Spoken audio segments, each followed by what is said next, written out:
اگر ان کو کوئی بچاؤ کی جگہ جیسے قلعہ یا غار یا زمین کے اندر گھسنے کی جگہ مل جائے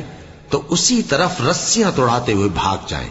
اور ان میں بعض ایسے بھی ہیں کہ تقسیم صدقات میں تم پر تانا زنی کرتے ہیں۔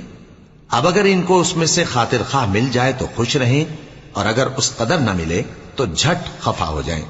اور اگر وہ اس پر خوش رہتے جو اللہ اور اس کے رسول نے ان کو دیا تھا، اور کہتے کہ ہمیں اللہ کافی ہے، اور اللہ اپنے فضل سے اور اس کے پیغمبر اپنی مہربانی سے ہمیں پھر دے دیں گے، اور ہمیں تو اللہ ہی کی رضا مطلوب ہے، تو ان کے حق میں بہتر ہوتا۔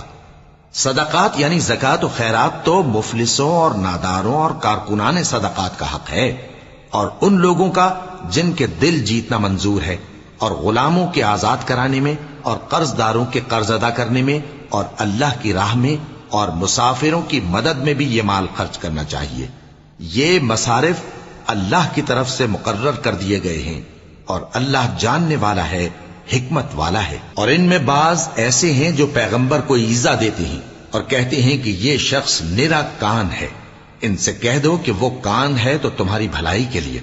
وہ اللہ کا اور مومنوں کی بات کا یقین رکھتا ہے، اور جو لوگ تم میں ایمان لائے ہیں ان کے لیے رحمت ہے،